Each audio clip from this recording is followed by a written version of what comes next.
platicábamos de este anuncio que el ángel le da a María, que todo lo que el Señor tenía preparado para eso. Después con nuestro hermano Edgar Mendoza, la respuesta de María, como María irrumpe en un canto de el Magnificat que le llamamos, ¿no? Esta promulgación de la gloria del Señor, como ella estaba siendo, como habíamos dicho, siendo una mujer joven, una jovencita, ¿no? En una región no muy conocida, quizá hecha menos por muchas razones, ¿no?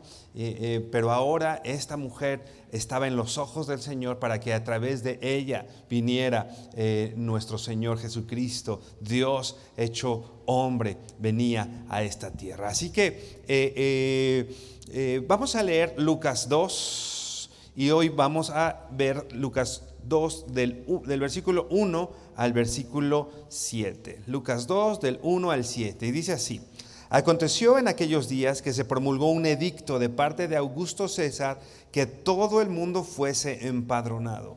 Este primer censo se hizo siendo Cirenio gobernador de Siria, e iban todos para ser empadronados, cada uno a su ciudad.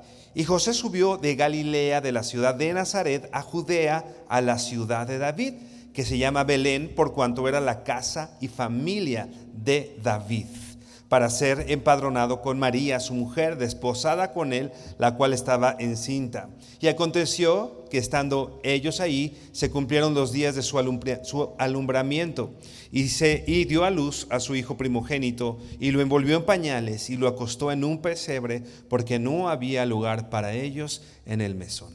Inclina tu rostro y vamos a orar. Bendito Señor, te honramos, te damos gracias por tu gran misericordia y bondad, Señor, porque tú estás con nosotros esta mañana, Padre, lo sabemos, porque eso dice tu palabra, bendito Señor. Te pedimos que a través de estos versos tú nos hables, transformes nuestro corazón y nos des una conciencia clara de la grandeza del gran Rey que tenemos, de la grandeza de tu plan, Señor, que te glorifica a ti, pero en el cual nosotros como hijos tuyos, como discípulos tuyos, salimos beneficiados. Padre, gracias por tu palabra. Te honramos y bendecimos en el nombre de Jesús. Amén y amén. En toda esta narración, Lucas, acuérdate que Lucas era un hombre que no vivió, no era un discípulo de Jesús.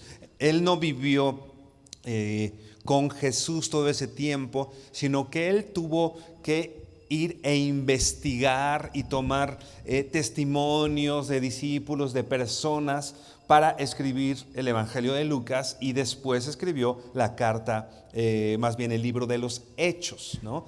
Todo lo que él investigó, todo lo que él... Entonces, esto es un relato histórico presentado. Obviamente es un evangelio, como sabemos, pero es un relato que vamos a decir, un doctor, ¿no? Con todo lo que implicaba su trabajo, su labor, un hombre de ciencia, un hombre con cierto conocimiento, bueno, viene y estudia y checa todos los relatos, todo lo que está pasando alrededor de lo que implicaba el nacimiento de Jesús. Por eso él se interesa mucho, dice el versículo 1, en lo que estaba pasando con respecto a los gobernantes, porque repito, Lucas estaba interesado en narrar la historia tal como sucedió, y dice: aconteció en aquellos días que se promulgó un edicto de parte de Augusto César que todo el mundo fuese empadronado.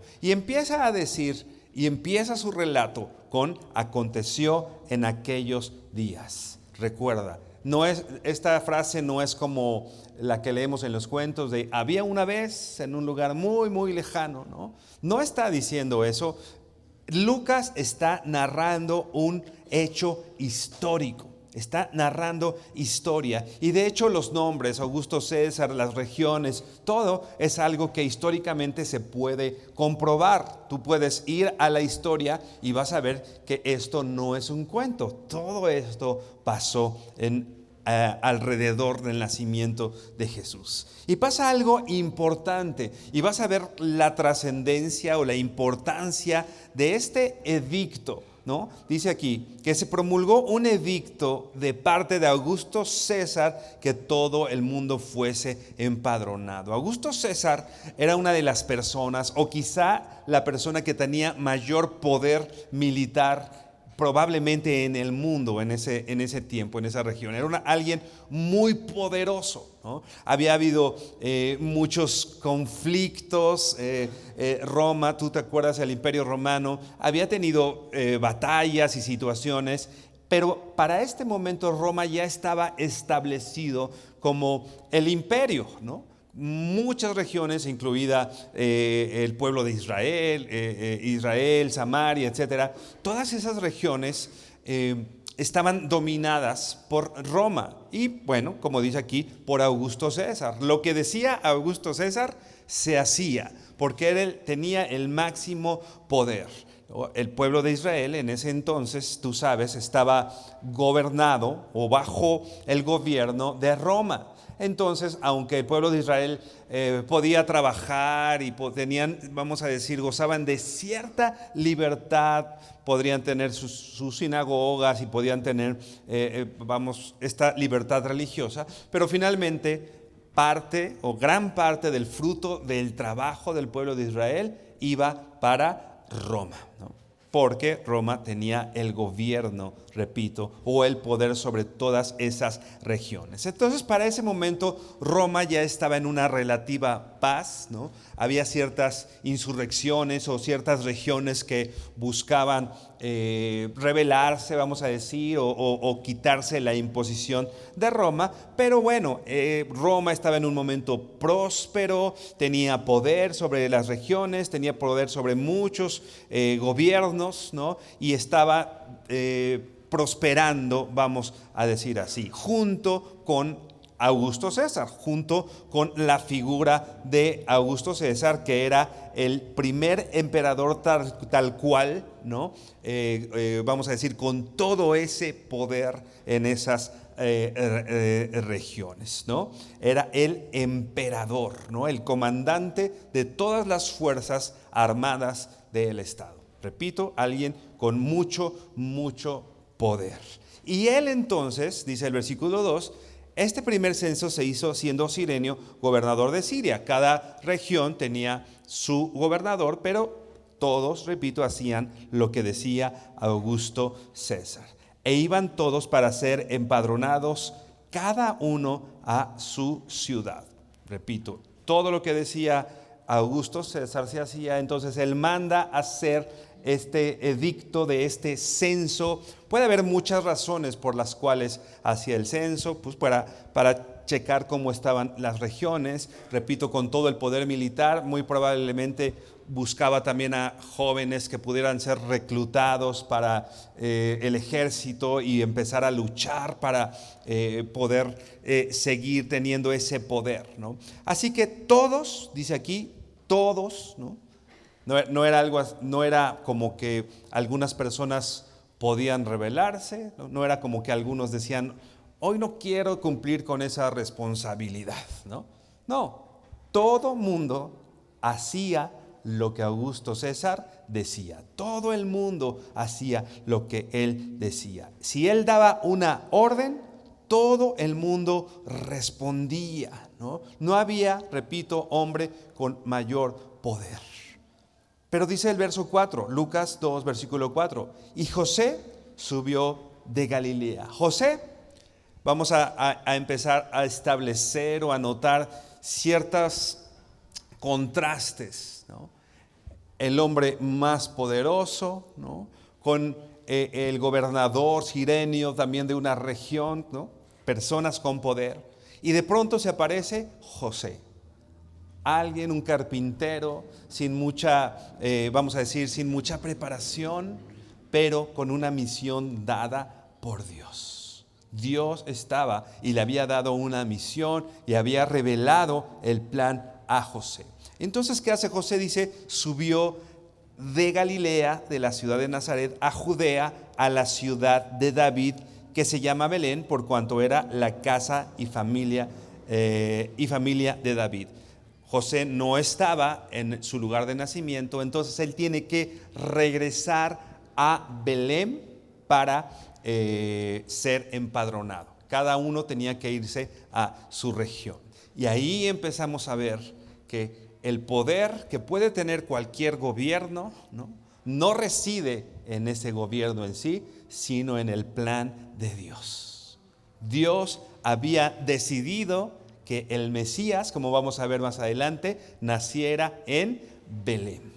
Así que no se trataba de la palabra del hombre más poderoso del mundo, se trataba del plan de Dios. Es por eso que entonces José, dice el versículo 4, y José subió de Galilea, de la ciudad de Nazaret a Judea, a la ciudad de David. Algo importante, la profecía decía también que de David iba a venir el Mesías, ¿no? José y María, ambos eran descendientes de David. David había nacido en Belén justamente. Y ahora José y María regresan a la región donde ellos también habían nacido, porque ellos, repito, eran descendientes de David y tenían que estar en el lugar en el que habían nacido para ser empadronados, que se llama Belén. Belén por cuanto era la casa y familia de David, ¿no? Imagínate, podríamos pensar Augusto César, ¿no?, solamente levantando su mano y mandando a hacer un edicto, y todo el mundo decíamos, y todos respondían a lo que él decía. Y podríamos pensar que José estaba obedeciendo, que en algún sentido sí, pero podríamos pensar que José estaba obedeciendo a lo que el edicto de Augusto César había determinado, ¿no?, regresar para ser empadronado. Y quizá el mismo Augusto César pensaba que todo el mundo lo estaban obedeciendo a él, ¿no?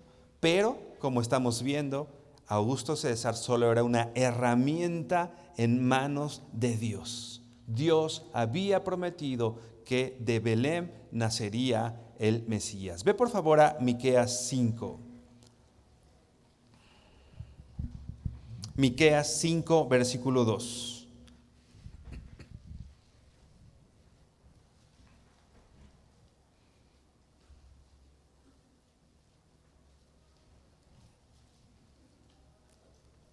Dice así, dice el profeta: pero tú, Belén Éfrata, pequeña para estar entre las familias de Judá, de ti me saldrá el que será Señor en Israel, y sus salidas son desde el principio, desde los días de la eternidad. Belén Éfrata dice pequeña, pequeña. Ahora estamos estableciendo estos contrastes. Una ciudad o un lugar, dice aquí, pequeño, ¿no? Como ya habíamos dicho, Belén fue el pueblo donde nació David, donde entonces también, como vamos a ver o estamos viendo, nació Jesús. Una ciudad pequeña, de tamaño, pequeña en honra, ¿no?, pero de donde se había dicho que iba a venir el Mesías, ¿no? Pequeña para estar entre las familias de Judá, pero dice el profeta: de ti me saldrá el que será el Señor de Israel. Contrastes. Los grandes poderes con José, María, pequeños, en una ciudad pequeña, pero de ahí iba a salir el más poderoso Señor. Dice aquí, el que será Señor en Israel, y sus salidas son desde el principio, desde los días de la eternidad. ¿Qué está diciendo aquí el profeta cuando dice, y sus salidas son desde el principio, desde los días de la eternidad? Esto está aludiendo o está describiendo de alguna manera la eternidad del Mesías, la eternidad de que aquel que iba a nacer en ese momento era alguien que era Dios que iba a tomar un cuerpo de hombre, pero que finalmente era eterno. Aquel que no tenía principio, desde el principio de los días, antes de que fuera el principio. ¿Qué dice Juan 1, si tú recuerdas?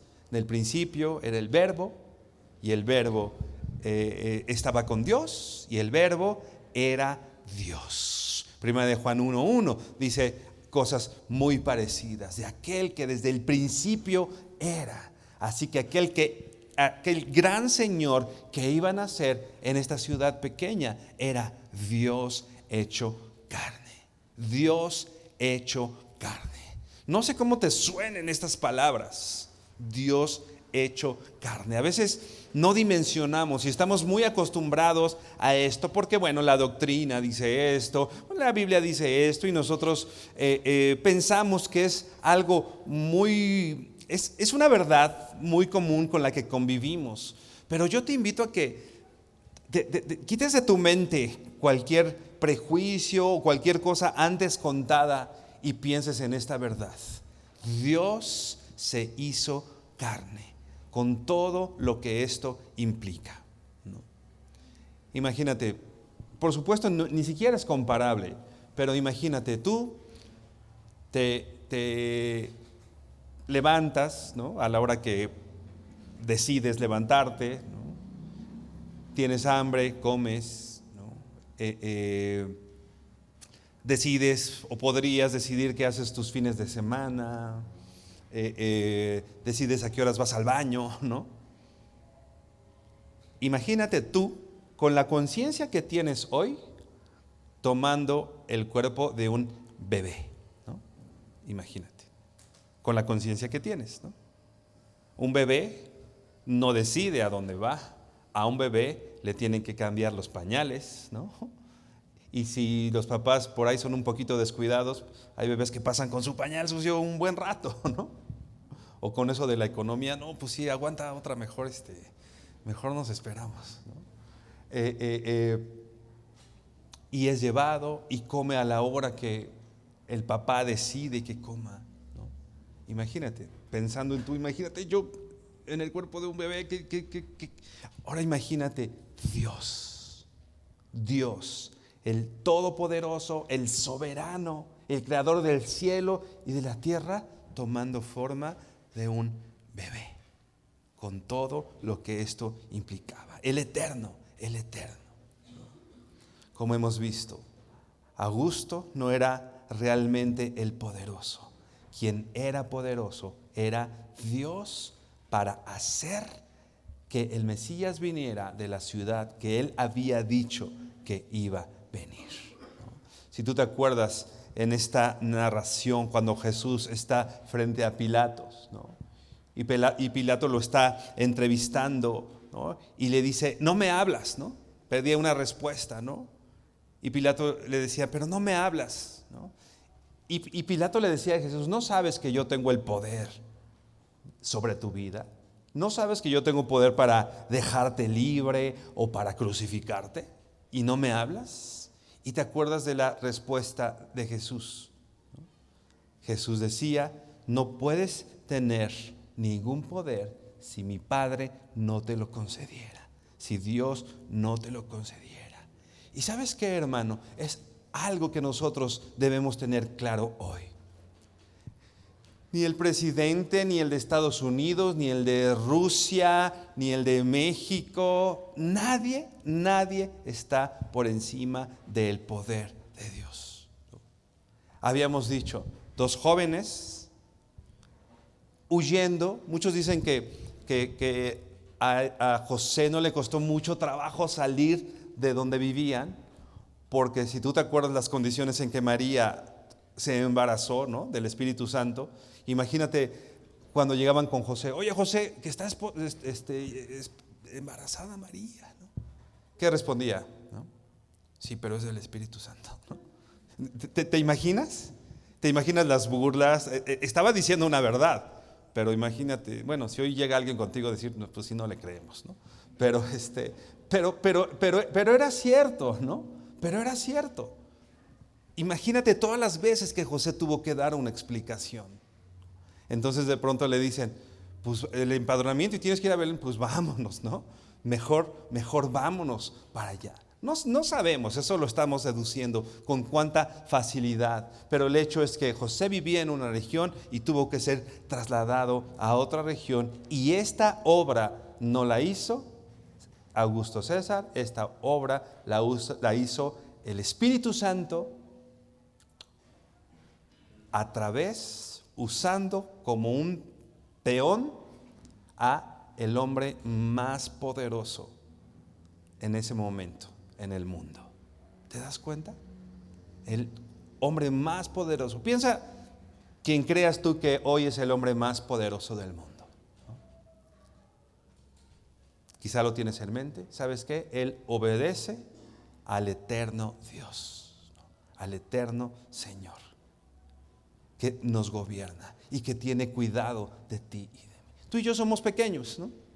Tú y yo no tenemos el poder como estas personas que hoy te imaginaste, pero tenemos que saber que Dios va a cumplir su plan y que incluso usa a esos, los más poderosos. Ellos no tendrían poder si nuestro Padre no se los hubiera otorgado.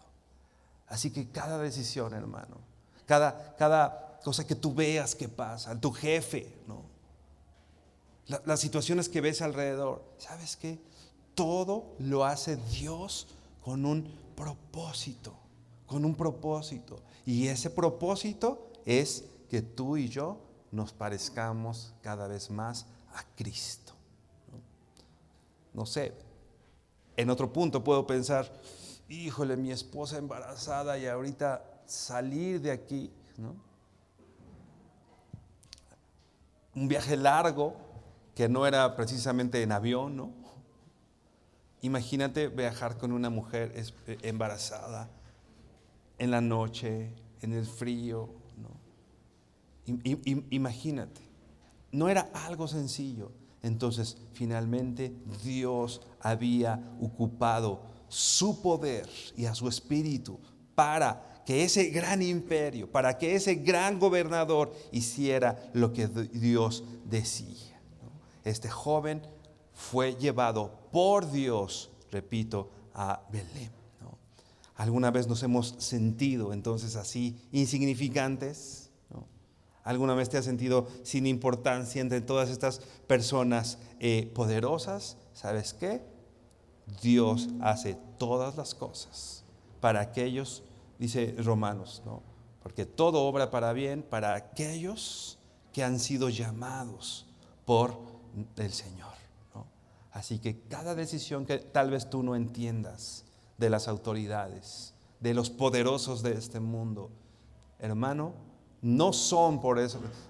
Las autoridades pudieran pensar que lo están haciendo para su beneficio, pero en realidad, hermano, lo están haciendo para el beneficio de los hijos de Dios. En realidad lo están haciendo para el beneficio del plan de Dios y para que Dios sea glorificado por todo esto. Dice John Piper, Dios usa a todas estas personas no para la propia ganancia de estas personas, sino para el provecho de la gente pequeña de Dios. La pequeña María y el pequeño José, quienes tuvieron que ir de Nazaret a Belén, Dios usa un imperio para bendecir a sus hijos. Dios usa un imperio para que sus hijos sean benditos. Tal vez no entendamos, tal vez no entendamos.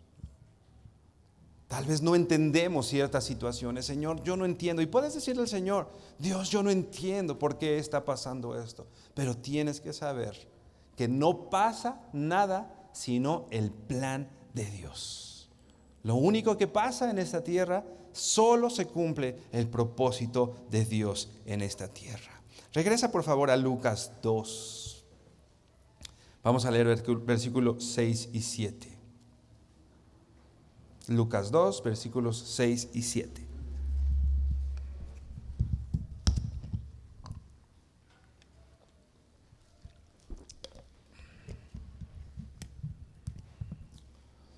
Dice, y aconteció que estando ellos ahí, se cumplieron los días de su alumbramiento. Y podemos decir, qué casualidad, ¿no? Que justo cuando están ahí, no, por supuesto no es una casualidad, es para lo que Dios los había llevado. Justo cuando estaban en ese momento. Y piensa todo lo que implicaba. Lucas no da algunos detalles que otros de los evangelios dan. Por ejemplo, esta cuestión de que ellos iban tocando en diferentes lugares, en diferentes mesones, en diferentes hoteles, ¿no? Y justamente por lo del censo, nadie tenía lugar, nadie tenía espacio en el hotel. Entonces, no tengo lugar. Oye, pero mi esposa está embarazada y mira la noche y mira todo eso. No tengo lugar. Dice, y aconteció que estando ellos allí se cumplieron los días de su alumbramiento. Y dice el versículo 7, y dio a luz a su primogénito y lo envolvió en pañales y lo acostó en un pesebre porque no había lugar para ellos en el mesón. Dio a luz a su primogénito. Eso es importante. ¿Por qué es importante? Porque María, ¿no?, tuvo más hijos, ¿no? De pronto ahí la religión tradicional dice y plantea que María tuvo a Jesús en un nacimiento virginal y que permaneció en esa condición todas sus vidas. Pero no, los demás hijos de María nacieron como tú y yo nacemos. María tuvo más hijos. Jesús fue el primogénito, pero María tuvo más hijos, ¿no? Y dio a luz a su primogénito y lo envolvió en pañales y lo acostó en un pesebre porque no había lugar para ellos en el mesón. Lo acostó en un pesebre.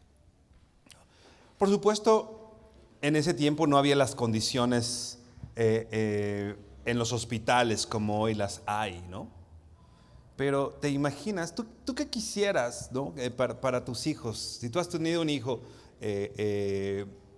ya seas el papá, la mamá, pues cuando nace tu hijo tú quieres lo mejor que pueda, ¿no?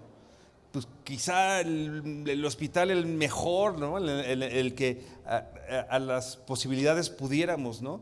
Pero eso de agarrar a tu bebé recién nacido y ponerlo en un pesebre, ¿no? Un pesebre, tú sabes, es un lugar donde comía el ganado, ¿no? Ahí comía el ganado. Y no había otro lugar. Entonces, ¿dónde lo puso María? Es muy probable que Jesús no haya estado ahí solo una noche, ¿no? Porque bueno, pues en una noche, pues bueno, tú lo cargas una noche. Muy probablemente estuvieron allí varios días, ¿no? Por eso fue necesario que se pusiera en un pesebre. Y dice aquí, envuelto en pañales. No eran necesariamente Huggies o Clean Bebé, ¿no? La palabra pañales está hablando de trapos desgarrados. ¿Qué hizo María? ¿No? Rompió probablemente su ropa, tal vez, ¿no? La rompió, la desgarró, ¿no? Y cubrió con esto al bebé, ¿no? Era para hacerlo más o menos como taco, ¿no? ¿Sabes? ¿No? Porque la idea era que no se como movieran mucho, entonces con estos trapos, tal cual. Quizá hoy la traducción, lo que podemos entender más que pañales, podríamos decir que eran trapos lo que usó María para envolver a Jesús, ¿no? Así, el Rey del universo, el creador del cielo y de la tierra, estaba en un pesebre envuelto con trapos. Dios se hizo hombre y ahorita describíamos un poco qué se sentiría ser un bebé. Y ahora le añadimos no solo un bebé, sino un bebé envuelto en trapos y en un pesebre. Contrastes. Filipenses 1, uno de mis pasajes favoritos. No estimó el ser igual a Dios como algo a que aferrarse, sino que vino a un pesebre y fue envuelto en trapos. Por amor a su Padre, para gloria del Padre, pero también por amor y para beneficio tuyo. Para beneficio tuyo el Señor hizo esto, ¿no? Podríamos pensar que el Dios Todopoderoso que hizo que Augusto César hiciera un edicto para que José y María fueran a Belén, también podría haber movido el corazón de algunos hoteleros, ¿no? Para que le dieran una buena habitación a Jesús, ¿no? Si ya había hecho eso, ¿no? Hubiéramos pensado que, pues, ¿por qué no le consiguió un hotel, ¿no? ¿Por qué no le consiguió un lugar más digno para que el maestro pudiera estar? Si ya había hecho todo esto, ¿no? Pero Dios no lo hizo así, ¿no? Dice un comentarista bíblico: el que no hubiera espacio en la posada era simbólico de lo que iba a pasar Jesús, de la vida que iba a llevar Jesús más adelante. Y dice el único lugar donde había espacio para él era en una cruz, porque era a lo que el Señor venía, a morir a una cruz. Tal vez tú pienses que hay situaciones en las que tú no tendrías que estar. Señor, yo no tendría que estar aquí si yo soy tu hijo. Yo no tendría que estar envuelto en trapos en un pesebre. Yo no tendría que estar en este trabajo. Yo no tendría que estar en esta casa. Yo tendría, ¿sabes qué? Si el Señor lo hizo, ¿por qué nosotros no tendríamos que pasar por situaciones parecidas? Dios lo hizo para que se cumpliera el propósito. Entonces la pregunta no es si Dios pudo haber hecho que las cosas fueran diferentes. La pregunta no es si Dios pudo haber hecho algo diferente para que José rápido hubiera podido encontrar un lugar donde estuviera su esposa y naciera su hijo, sino más bien la pregunta es: ¿qué es lo que quiere hacer Dios? No es ¿qué es lo que puede hacer Dios? Por supuesto, Dios te puede sacar de la situación en la que estás así, ¿no? Bueno, ni siquiera tendría que hacer esto. Y Dios podría sacarnos de nuestro pesebre, ¿no? Y de los trapos en los que nos encontramos. Podría sacarnos de inmediato, porque estamos viendo que todo obedece a Él. Pero la pregunta no es si puede hacerlo. La pregunta es: ¿cuál es su propósito? ¿Él quiere? ¿Él quiere? O más bien, porque soy su hijo, el Señor mismo me puso en esa condición porque Él busca hacer algo en mí. Porque Él busca que me parezca cada vez más a mi Señor, a Jesucristo. La voluntad de Dios era que, a pesar de la riqueza que tenía el Verbo, viniera a un lugar de total pobreza para nuestro beneficio. Ve por favor a la segunda carta a los Corintios 8:9. La voluntad de Dios era que Jesús dejara su riqueza. Ahí mismo Filipenses dice que Él se despojó. Él que se despojó y tomó forma de hombre. Él se vació, dejó todas sus pertenencias, dejó todo lo que Él tenía, ¿no? Y llegó, y ya en el vientre de su mamá llegó a cualquier lugar. No hay entrada, no hay lugar, no hay lugar, no hay lugar. ¿Tú te has sentido rechazado en algún momento? Jesús te entiende. Él, el primer mensaje que recibió al llegar a esta tierra era: no hay lugar para ti, no hay lugar para ti, no hay lugar para ti. Pero repito, eso era para nuestro beneficio. Segunda a los Corintios 8, versículo 9, te voy a leer yo la Nueva Traducción Viviente, y dice así: ustedes conocen la gracia generosa de nuestro Señor Jesucristo. Aunque era rico, por amor a ustedes se hizo pobre, para que mediante su pobreza pudiera hacerlos ricos. Aunque era rico, ¿por qué dice la Biblia que se hizo pobre el Señor? ¿Puedes checar ahí? Dice esta versión: aunque era rico, por amor a ustedes, se hizo pobre. Entonces, ¿por qué el Señor vino a una tierra donde fue rechazado y tuvo que venir a estar en la más profunda pobreza y no encontrar lugar y nacer en un pesebre envuelto en trapos? Porque te ama, porque te ama, por amor de nosotros y para beneficio. Dice, se hizo pobre para que mediante su pobreza pudiera hacerlos ricos. La pobreza de Jesús significó tu riqueza. Y no estoy hablando de riqueza material necesariamente, por supuesto, ¿no? La riqueza espiritual que hoy podemos decir que tenemos, la relación que hoy tenemos con Dios. Hermano, no sabemos qué va a pasar, pero hermano, si hoy partimos de esta tierra, abrimos nuestros ojos y vemos a este Jesús que entregó su vida, ¿no es esa riqueza la esperanza que tenemos? No es lo que tiene tu vecino, ¿no? Muy probablemente si tu vecino, si no conoce al Señor, muere, dice la Biblia que se va a ir a un lugar de condenación que se llama el infierno. Y sabes que tú y yo estábamos condenados a eso mismo por nuestros pecados, pero por la pobreza de Cristo, ahora nosotros somos ricos. La esperanza que tenemos hoy es enorme, es grande. Ustedes conocen la gracia generosa de nuestro Señor, que en su gran riqueza, por amor a nosotros, se hizo pobre para que nosotros fuésemos enriquecidos. ¿Te das cuenta ahora qué significa la pobreza de nuestro Señor? La pobreza de nuestro Señor significa tu riqueza. Nosotros tenemos, lo vamos a ver más adelante, nosotros tenemos que seguir los pasos de nuestro Maestro y tenemos que actuar como Él lo hizo, porque los discípulos siguen las pisadas.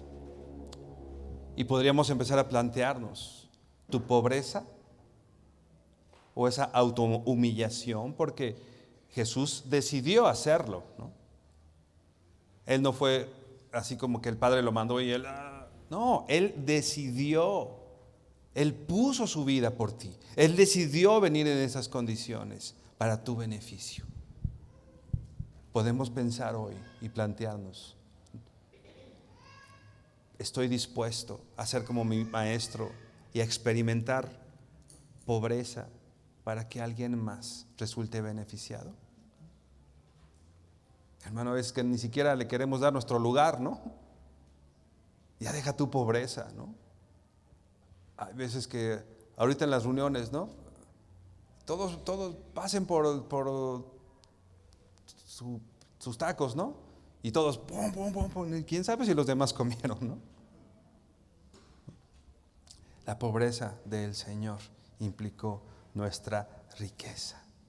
Porque como ya leíamos hace ratito, como yo les comentaba, no había ningún atajo al Calvario. El Señor vino a experimentar esa vida congruente con su muerte, congruente con el mensaje que quería darnos. El Señor no quiere nuestra prosperidad, el Señor quiere nuestra santidad. Y el Señor va a hacer lo necesario para que nosotros permanezcamos en esa santidad como lo hizo con su Hijo. Jesús no venía a ser rico a esta tierra. Jesús venía a ser perfeccionado en obediencia al Padre para que tú y yo fuéramos bendecidos, beneficiados. Así nosotros no venimos a ser ricos a esta tierra. Nosotros venimos a ser perfeccionados en santidad. Y hermano, no es que la riqueza material perfeccione en santidad a muchas personas, ¿no? En realidad, no. Hermano, quizá el padecimiento que tienes no busca tu prosperidad económica, ¿no? Tu padecimiento busca que seas perfeccionado y parecerte cada vez más a tu Padre Celestial y parecernos cada vez a nuestro Padre Celestial. Y Jesús lo hizo de buena gana, ¿no? Y es lo que dice el apóstol Pablo. Así que yo me gloriaré en mis debilidades, ¿no? Yo me glorío en esta enfermedad, yo me glorío en esta, no tengo tal vez hoy un buen trabajo o no me está alcanzando el sueldo. ¿Sabes qué? Yo me glorío en eso para que la gracia y el que brille sea nuestro Señor y sea nuestro Maestro. Él vino y el primer mensaje que recibió fue: no hay lugar para ti. Así que nosotros, cuando venimos al Señor, como discípulos del Señor, nos acordamos de las palabras que Él dijo ahí en Juan 15:20. El siervo no es mayor que su Señor. Si a Él lo persiguieron, nosotros también vamos a ser perseguidos. Si el Señor vino a estar en estas condiciones, hermano, que no nos sorprenda que nosotros también estemos en estas condiciones. Pero ¿sabes qué, hermano? Es nuestra gloria. ¿Por qué? Porque es bueno ser entrenados en esta cuestión de dar y no recibir. Porque dice: es más bienaventurado dar que recibir. Porque cuando yo doy, me estoy pareciendo a mi Maestro. Por eso ese es más bienaventurado. Tú recibes algo y ay, salí re bien, qué bueno, porque me dieron esto. En realidad, la mayor bienaventuranza está cuando damos, no cuando recibimos, por el parecido a nuestro Maestro. Así que, hermano, en nuestra debilidad, en nuestras pruebas, nos gloriamos, hermano, porque nos estamos pareciendo a nuestro Señor. Porque si Él vino y fue perseguido, ¿no?, nosotros también lo somos siguiendo sus pasos, ¿no? Si nosotros le hemos dicho al Señor: te sigo a donde quiera que me quieras llevar, yo te sigo y yo voy a hacer lo que tú quieras, Señor. ¿Sabes qué? Jesús responde: las zorras no tienen guaridas y las aves del cielo no tienen nidos, tienen nidos, mas el Hijo del Hombre no tiene donde recostar su cabeza. Mateo 8:20. El Hijo del Hombre, aún los animalitos tienen nidos y tienen donde estar y donde tener a sus hijitos. Cuando nosotros le decimos: Señor, yo te sigo y a donde tú me quieras, ¿no? Muchas veces nos enseñan o oímos, ¿no? Señor, yo a donde me lleves, pero llévame por favor al Estadio Azteca y que 15,000 personas me vean, ¿no? Señor, llévame a donde quieras, pero que sea en hotel de 5 estrellas, ¿no? Señor, llévame a donde quieras, pero que no sufra. Señor, haz tu obra en mí, pero que no padezca. ¿Sabes qué? Si queremos ser como nuestro Maestro, una estación por la que tenemos que pasar es el padecimiento y el sufrimiento, ¿no? Si Dios pudo haber tenido una habitación para el Señor, Dios pudo hacerlo para Jesús, pero esto no era congruente con la vida que iba a llevar Jesús. Desde el principio el Señor sabía a lo que había venido. Repito, Dios no quiere nuestra prosperidad material, el Señor quiere nuestra santidad. El Señor, dice la Biblia, que menospreció esas riquezas. Él fue excluido desde que vino a esta tierra. Hay un predicador que dice, a ver si me recuerdo bien, pero él decía: a la gente le gusta tener al niño Jesús abajo de su árbol, ¿no?, pero no lo quieren tener como Señor. Cuando Dios viene a ser Señor, muchas personas lo excluyen. Sí, en Navidad quiero regalos y quiero alegría y quiero estar bien. ¿No? Hermano, recuerda, Navidad no se trata de ti. Decíamos al principio, come, disfruta, está con los que amas. Eso no está mal, eso no está mal. Qué padre que puedas hacerlo. Pero hermano, no te olvides del significado. No te olvides de lo que es el Señor y de lo que hizo el Señor. Él fue excluido, Él fue rechazado. Hoy, incluso hoy Cristo es aquellos que han oído hablar del amor del Señor, han cerrado sus corazones, han cerrado el mesón, ¿no? Han cerrado y le dicen a Cristo, no hay espacio para ti. ¿Te acuerdas? Apocalipsis, tocando Jesús, estoy a la puerta y llamo. A veces pensamos que ese verso es para los no cristianos y predicamos con ese verso, ¿no? Abre la puerta al Señor y Él entrará contigo y cenará contigo. Lo que olvidamos es que el Señor estaba tocando en la iglesia. Él incluso es excluido de las iglesias. Él incluso es excluido. Porque la gente busca su beneficio, busca su propia riqueza. Si implica que yo voy a servir al Señor, pero eso implica dolor, pero eso implica esfuerzo, pues, ¿por qué lo voy a hacer?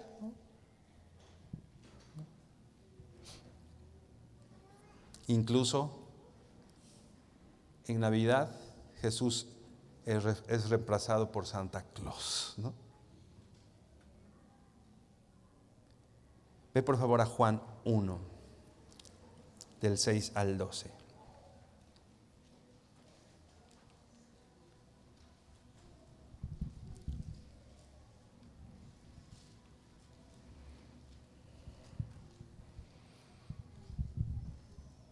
Dice, te voy a leer la NTV, dice, versículo 6, Juan 1, versículo 6. Dios envió a un hombre llamado Juan el Bautista para que contara acerca de la luz, a fin de que todos creyeran por su testimonio. Juan no era la luz, era solo un testigo para hablar de la luz. Aquel que es la luz verdadera, quien da la luz a todos, venía al mundo. Hasta aquí todos pensamos que bien, ¿no? Venía la luz verdadera y vino Juan para que fuera abierto el camino, ¿no? Pero dice aquí, versículo 10, vino al mismo mundo que él había creado, ¿no? Imagínate que podíamos pensar, viene el creador, wow, ¿no? Pero el mundo no le reconoció. Versículo 11, vino a los de su propio pueblo y hasta ellos lo rechazaron. ¿Te has sentido rechazado? Déjame decirte que tu maestro no es la excepción. ¿Y cuántas veces nosotros hemos rechazado a Cristo? No cerrándole el mesón, ¿no? ¿Qué es más importante para ti que Cristo? ¿No? ¿Qué es más importante para ti que Cristo? Creo que todos podríamos responder nada, Cristo es lo más importante. Pero haciendo una evaluación de nuestro tiempo, de nuestro trabajo, haciendo un promedio, creo que, sobre todo por ejemplo del tiempo, donde gastas tus recursos, tiempo, dinero, ¿no? Creo que si haces una evaluación de esos dos aspectos de tu vida, tendrías bien claro lo que es más importante para tu vida. Y que si Jesús, en efecto, es el más importante en tu vida y no lo estás rechazando, se tendría que reflejar en esa área. Vino al mismo mundo que Él había creado, pero el mundo no lo reconoció. Vino a los de su propio pueblo y hasta ellos lo rechazaron, ¿no? El Señor no exige a nadie nada que no haya hecho Él mismo. Él atravesó esta experiencia humana, ¿no? de venir al pesebre, y vino y se enfrentó hasta las cuestiones más cotidianas, digamos, o triviales de la vida, ¿no? Hasta las cuestiones más profundas de tristeza, de humillación, de dolor, de muerte, naciendo pobre. Dice Isaías, experimentado en quebranto. Y todo, una vez más, lo hizo por nosotros. Así que a la pregunta, ¿por qué nació en un pesebre? Para nuestro beneficio. Aquel que siendo rico se hizo pobre para con su pobreza nosotros fuésemos enriquecidos. ¿Qué tanto nosotros nos parecemos a nuestro Maestro? ¿Qué tanto nosotros seguimos los pasos de nuestro Señor? ¿No? Y pensar, repito ya para terminar, lo que ya habíamos dicho, ¿no? Cuando nos sentimos rechazados, ¿no? Quizá si ahorita digo, ¿cuántos se sienten rechazados? Pues creo que probablemente la mayoría levantemos la mano, porque en algunos no nos sentimos como aceptados bien. ¿Sabes qué? El Señor padeció lo mismo, pero lo hizo con un propósito, por amor, porque de tal manera te amó que entregó a su Hijo unigénito para que no te pierdas, sino para que tengas vida eterna. Y nosotros repliquemos, haya en ustedes, otra vez Filipenses 2, el mismo sentir, haya en ustedes la misma actitud. Así que tu enfermedad, así que tu pobreza, así que estas dificultades, encontrémosle sentidos en Cristo. Porque como veíamos al principio, si Dios ha permitido llevarnos a ese punto, ¿no? Si aún los grandes poderes hacen la voluntad de Dios. Algo que me enseñó mi esposa hace algunos años, justo en estas fechas, una vez mi hija pequeña, cuando tenía 9 meses, se enfermó muy grave y estuvo en el hospital casi un mes, y fue un momento muy difícil. Y en algún momento empezamos a ver algunas cuestiones a las cuales decíamos que eran negligencias médicas. Y en efecto, ¿no? Algún médico no había hecho su trabajo.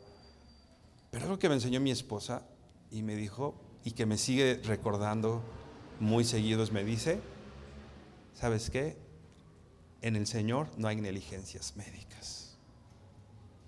Nos pasó porque el Señor tenía un propósito en esto. Así que, hermano, no hay negligencias médicas. No hay decisiones gubernamentales que nos afecten. ¿Sabes qué? Todo lo permite Dios para ser moldeados a como nuestro Hijo, a como su Hijo Jesucristo, para ser moldeados a la santidad de nuestro Maestro. Así que repasa esto en esta semana, repasa el gran beneficio que el Señor hizo. Cada vez que veas un nacimiento, ¿no?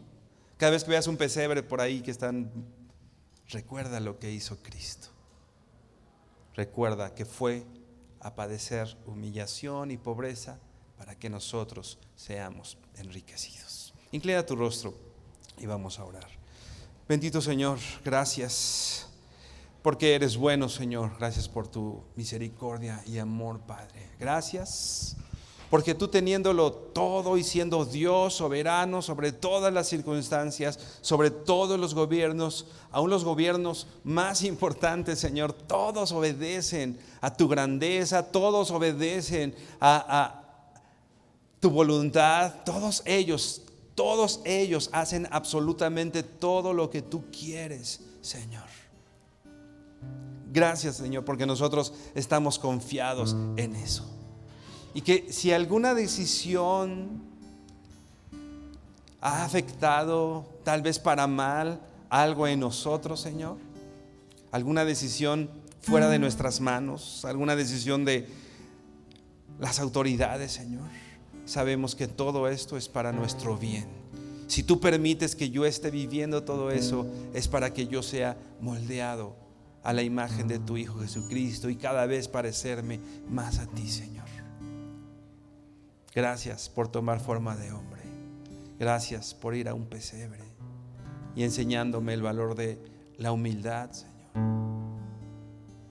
Enseñándome, Dios, que no te amaste más a ti mismo que a nosotros. Enséñanos, Dios, a no amarnos más a nosotros mismos que a ti, a no amarnos más a nosotros mismos que incluso a nuestros hermanos, Señor. Gracias porque eres bueno, Dios. Gracias porque ese pesebre, Dios, ya no solo nos puede recordar que estamos en época de comida y de ponche, Señor, sino que ese pesebre nos recuerda que te humillaste hasta lo sumo para que nosotros fuéramos beneficiados por ti, Padre, para que nosotros fuésemos enriquecidos. Te honramos, Señor, te bendecimos y damos gracias en el nombre de Jesús. Amén y amén. Mi hermano, Dios te guarde, muchas bendiciones.